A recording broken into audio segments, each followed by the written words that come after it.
Hello, this is Dr. Beth Corbo, and I'd like to welcome you to Week 5 of RDG 540, Comprehension and Fluency. Let's walk through this week's expectations. This week, we begin our unit on teaching writing and the importance of integrating writing and reading instruction. The content of the week will cover the cognitive processes involved in writing and how these are connected to the cognitive processes involved in reading.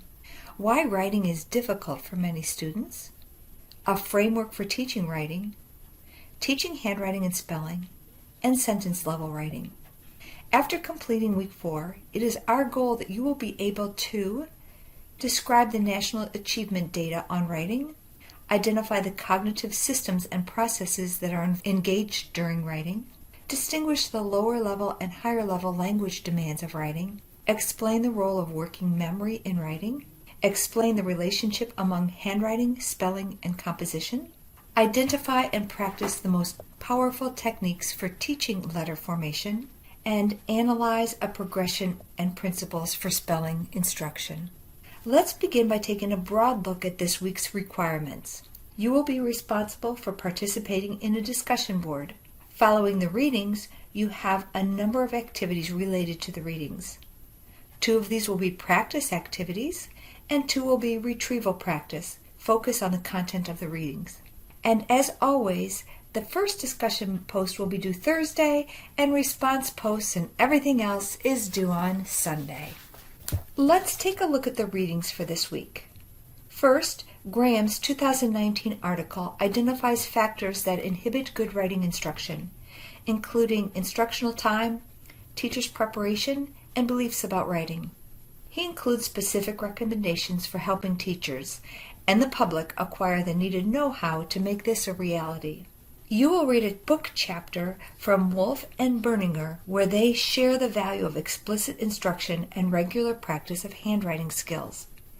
The authors explain both how to teach handwriting and why handwriting instruction is important when learning to spell and read. In another chapter from Multisensory Teaching of Basic Language Skills, Carragher explains the differences between spelling and decoding.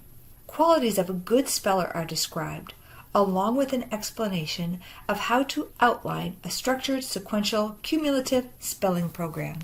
So the 2 activities that you will have to complete this week include the cognitive demands of writing and reflection on spelling instruction. In the first activity, the cognitive demands of writing, you will think about the cognitive demands of writing and identify each action as having either higher level cognitive demand or lower level cognitive demand.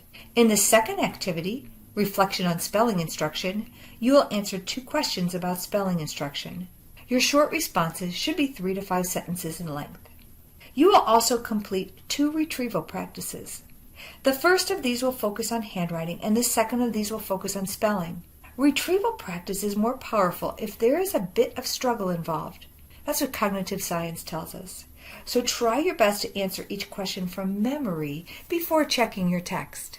This week's discussion board gives an opportunity to reflect on Graham's 2019 article, Changing How Writing is Taught. Remember that your initial post is due on Thursday, and you must reply to at least 2 of your peers by Sunday. In your response to Graham's article, you will identify 2 important ideas that you gleaned from the reading, and others, and discuss how those ideas might affect your classroom instruction. And this week you will be turning in your Comprehension Vocabulary Instruction Project. Remember that the detailed instructions for this project can be found in your syllabus. This is a big project. It's worth 20 points. Please make sure you have followed the directions carefully and turn this in on time. That's it. Have a great week, and remember to contact your instructor if you have any questions or concern. Thank you for listening.